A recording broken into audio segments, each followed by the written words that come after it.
So I called you, what was it, a couple months back, and you said, what did you say?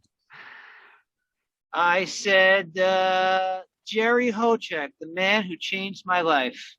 Yeah, and I said, and I asked you how did I do that exactly? And what did you say? You got my phone to ring more than it has ever rang before. So when I met you, I know you ran a couple ads in the magazine that I used to publish, Natural Awakenings in northern New Jersey. So you have a fairly new, I mean it's a couple years old at this point, right? 2.5 years old or whatever. Um, Yes. you have a new pest control company in northern New Jersey, and you provide, besides traditional pest control methods, you also employ all natural chemicals, Yeah, right? so we try to take a more, I guess, homeopathic route.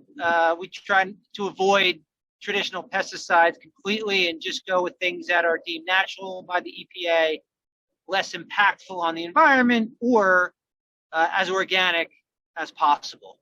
We tend to stay away from anything that's not. So we avoid things that can't be controlled naturally and organically, which quite frankly, there isn't too many, but termites, for example, are things that we typically don't do. But outside of that, we pretty much remedy everything naturally. Right. So, So you have both options available, traditional and the more natural methods. And when we first spoke, I crafted a nice full page ad for you. We ran that for a couple months. Didn't really get much business out of that. And in hindsight, and you were the first pest control operator ever advertised in my magazine. But in hindsight, there's such a narrow window of opportunity for pest control work or any service work um, that requires, let's say, a type of emergency service. People have an insect infestation, or maybe they got a raccoon or squirrels in their attic or chimney or whatever the case is. So they're looking for service right away. And same thing if you have a backed up drain or toilet and you need to get the roto-rooter guy in, or you got a leaky pipe. You want to get the plumber over there fast. So what do most people do these days? So back in my day, and most people don't know that I actually owned a pest control company.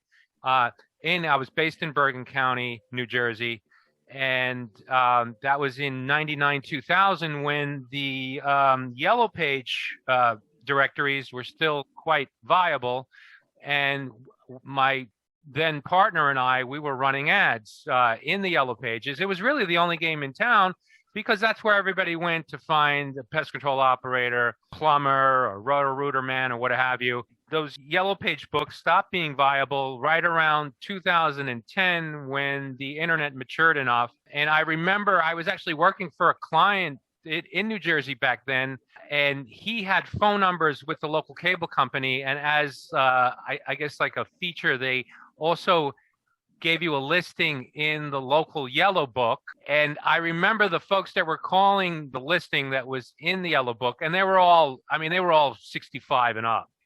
So that's who's still using the phone book, and I think that'll continue until they actually discontinue them because they'll stop being viable. They won't be enough revenue in there. So phone books will disappear. Surprised they haven't gone yet. But so nowadays, Google is the new phone book. I actually trained you on how to generate better presence or more exposure in the Google listings, and not just in your local area where you're based, but also throughout the entire county or the northern New Jersey region. And that's been working well for you. I remember you were also buying leads when we first met. You were buying leads off of Thumbtack, right? that's correct. Yes. And they weren't as let's say advantageous because I believe you're buying a lead, but they're actually Thumbtack is selling that lead to several different companies. Is that how it works? Or Yes. Most of the lead generation sources, the thumbtacks, the home advisors, the home guide, and basically what they do is, they take the information in and then they farm that information out to multiple pest control companies, and it becomes a race to the phone. So typically, the first person that is getting the alert is the first person to make the call, can usually book the business.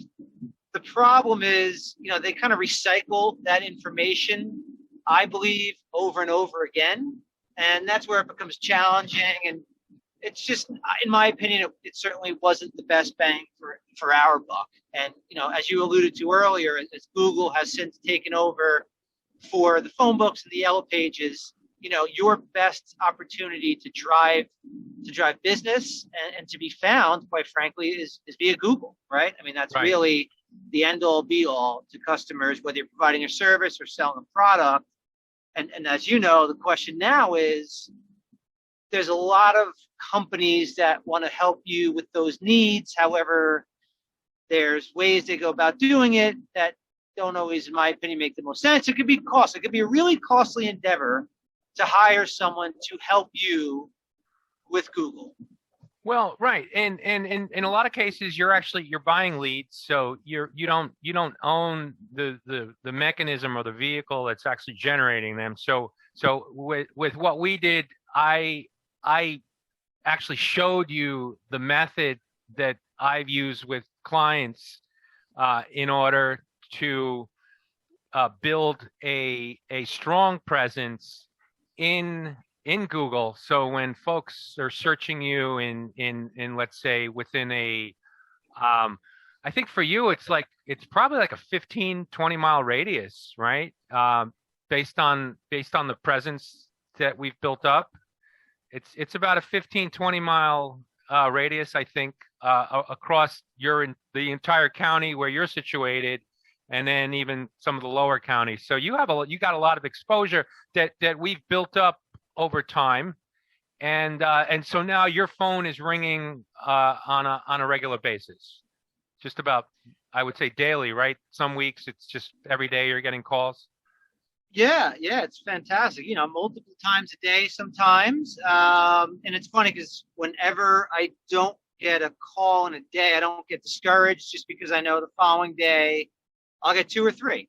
And right. Today was a prime example, right? Today I had about 4 or 5 calls, and I was able to get 2 or 3 new customers out of it. 2 people were shopping for price, and it's funny, that's the other thing that I've noticed since I've been working with you, Jerry, is that it's for some reason or another, I'm not necessarily getting those folks that are price shopping.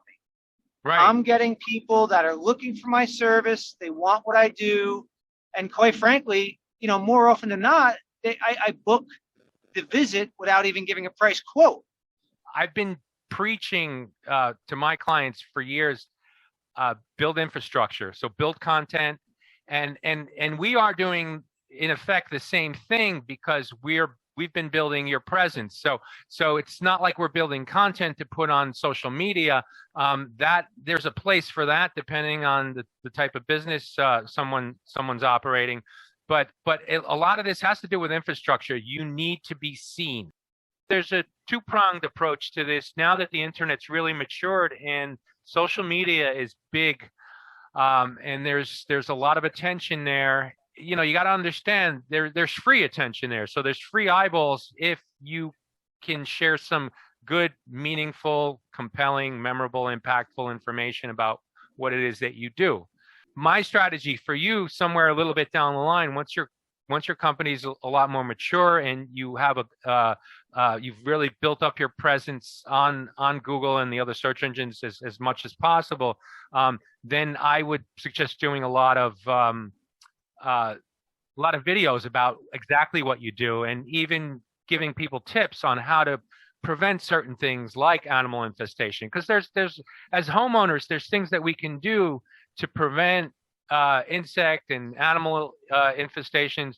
If you're the pest control operator that's actually doing that, then you're going to be seen as the expert over time, and you're going to build trust with the audience, whoever's looking at your content. And then when they do have a problem, they'll be more prone to use your company, because you've established yourself as the expert. You've established yourself as someone they could trust because you've shared lots of valuable information over time. That I recommend for everyone is to have a two-pronged approach. Number one, have your campaigns or micro strategy where you're building out your presence. When people have a need, they know where to find you. You're showing up in the Google search results. You have a strong presence, and then above and beyond that long term, that macro strategy should be to establish yourself as the expert in the industry. No matter what market you're in, I don't care if it's Manhattan. You can do this now with social media very easily, and that's going to make you the rock star in the industry, in that person's general area, and then you'll be more prone to get the business. So that's a little bit down the line for you because your company's still young, and there's only so many hours in the day, but we'll get there. So that's what I'm recommending to everybody, is that establish yourself as the expert, as the authority in your industry. Because if you don't, now we all have the means to do that, and if you don't do it, eventually somebody else will. One of your competitors will, and you'll be kicking yourself in the butt because you didn't do it early on. Yeah, I agree. It's funny. It's one of those things that. Now I'll give you an example.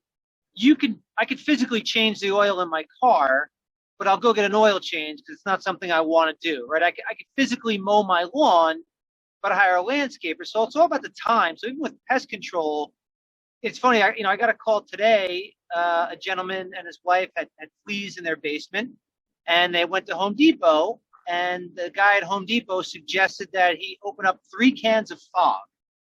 And I remember, when you first take the training course, one of the first things they tell you is never open up more than 1 can of fog because you could potentially, blow your house up. It's happened, right? It's combustible. Yeah. So the guy at the Home Depot told them, no, just make sure, you shut your gas off. And I told the woman and the husband, he told you that because you could possibly blow your house up. 1 can of fog is more than enough to cover your entire basement. 3 is potential health hazard. So to your point, Jerry, yeah, I think informational videos are critical.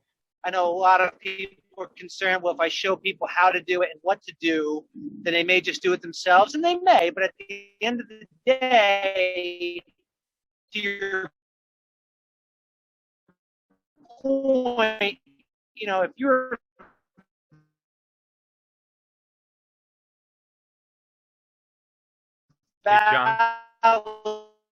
source of information, more often than not, a lot of times customers just want peace of mind. Yeah, exactly. But never before has there been such a huge opportunity. I know it seems confusing, digital marketing, it may seem confusing to a lot of people. And part of the reason why is there's a lot of folks that claim to do, internet marketing, digital marketing, but they're really not seasoned professionals. They're just in it to make a buck. And in my case, I've been marketing online since I started with affiliate programs in 1997, and did really well with that. And then I wound up getting married, and my wife had a restaurant. And I started doing marketing for it was a smaller restaurant, the initial one she had. I started doing marketing. So the restaurant was in Bloomfield, New Jersey, and it was in the low rent district. It was in the south end, right on Bloomfield Avenue, near the Newark border. And what I noticed was that in Montclair, where we have I think it's over 300 restaurants.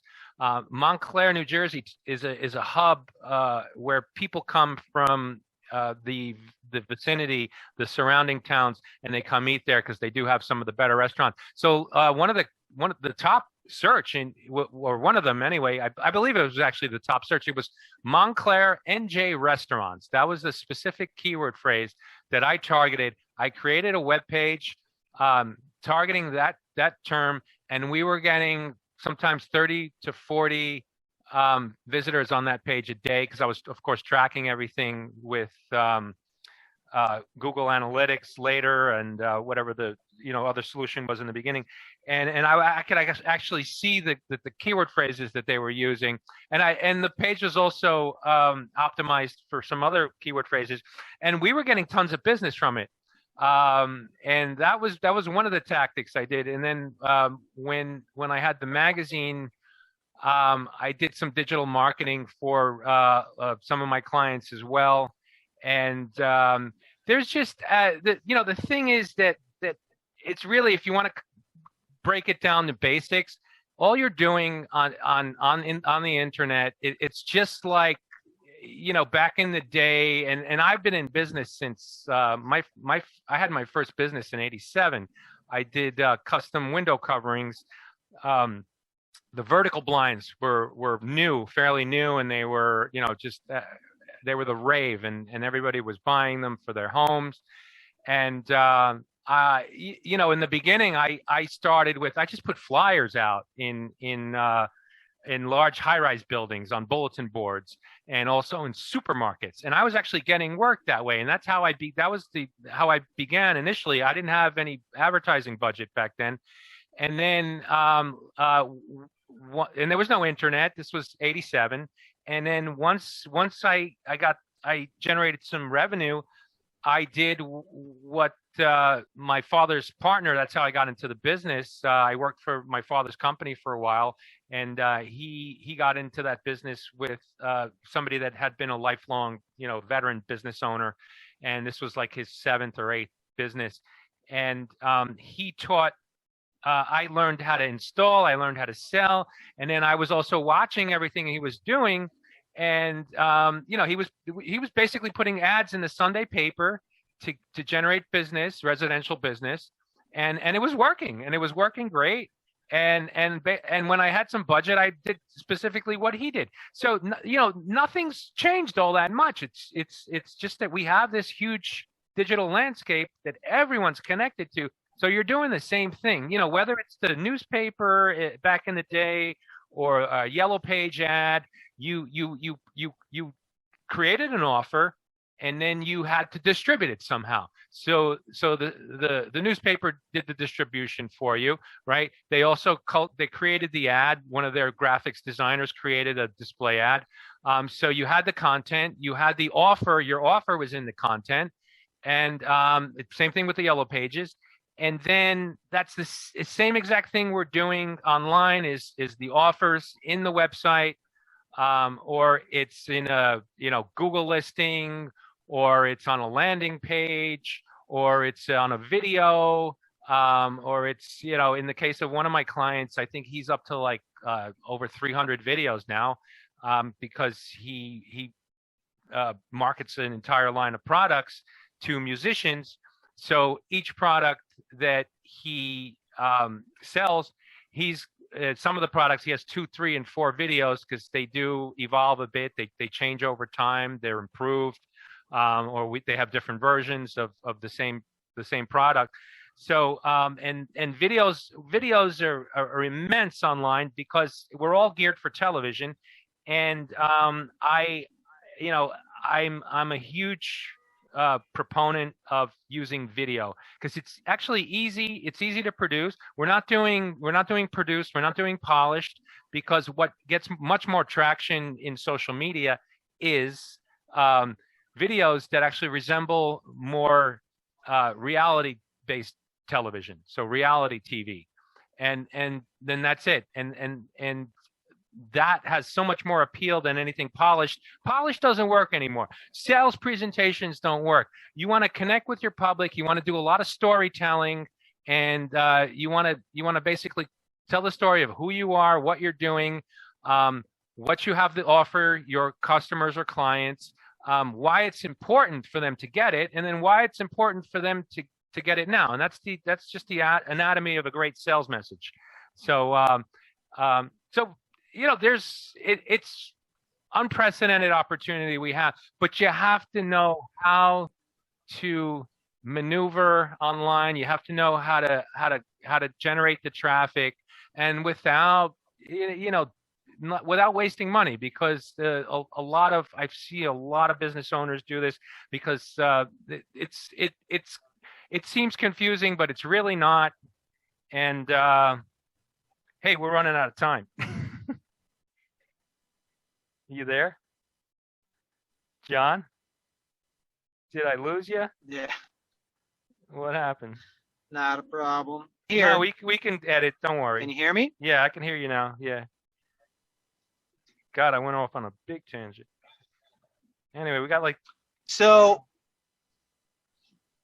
go ahead. no, no. Do you have anything to add or? No, I agree with you. I think, what's most important is, I guess, sorting through the weeds, right? So I had a business prior where I spent a lot of money on digital marketers that promised me the world, and none of them delivered on the results. And the problem is you have to spend thousands of dollars before you could even realize that you're going down the wrong road, right? So, when we first connected, I knew right away that I was in good hands, because all the things that I already had done and fell for, so to say, all the traps, those are the first things you address. And it was funny because it really resonated, because I had literally just experienced that. You told me all the things to avoid, which I had done in this business, but in a prior business, I didn't. So it was refreshing to hear someone with tactics on how to, increase your business without committing to $5,000 a month over the next 12 months minimum, to get the ball rolling, right? Everyone. What was that? Can you share that? What was that prior business? My wife had a sneaker business, an online sneaker business where we Oh were yeah, selling. I remember she had her own line of sneakers. Correct. So, Right. obviously, like everybody else, e-commerce is fantastic, right? Because it's your highest margin as opposed to traditional distribution channels into stores. So we wanted to do our best to grow our internet presence as best as we could. And as you can imagine, when you're not hyper focused on a local service area and you're trying to sell sneakers all over the world, quite frankly, there's some really heavy lifting that needs to be done.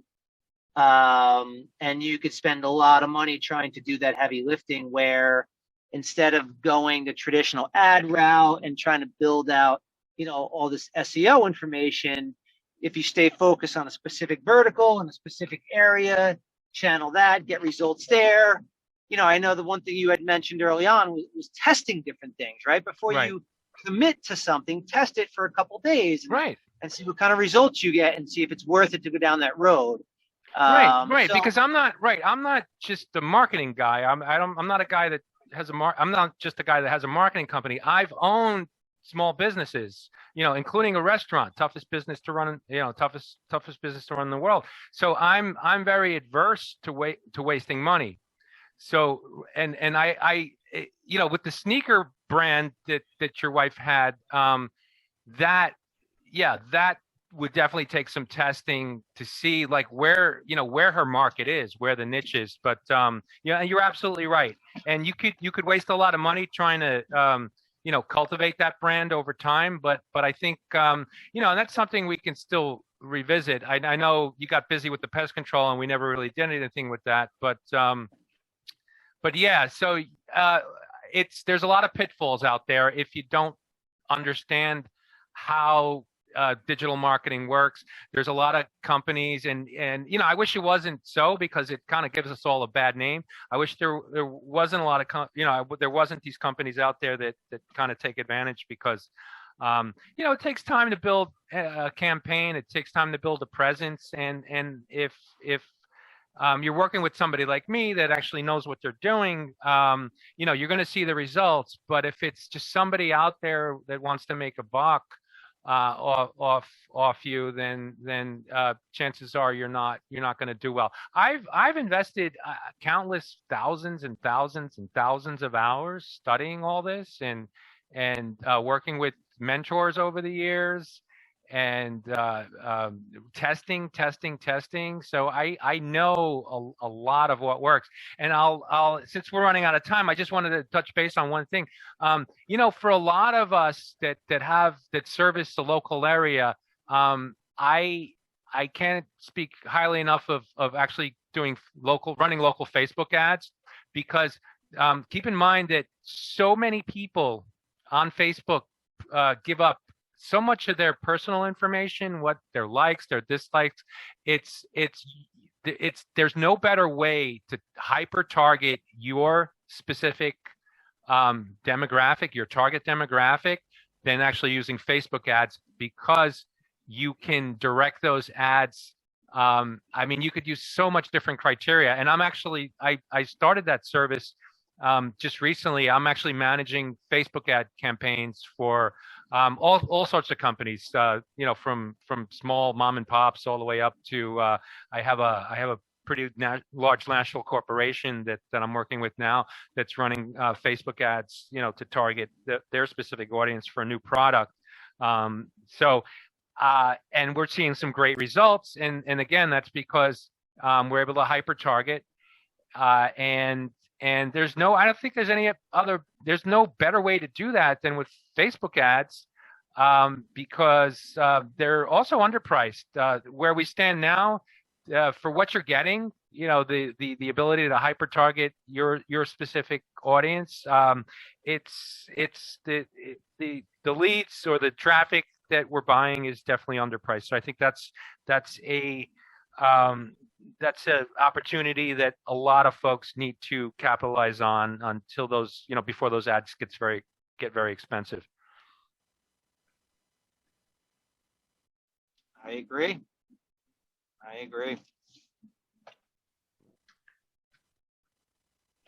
So for you, I think what we've been doing is working great. As far as what you've been telling me over the last, what's it been, 2.5 years about, I think.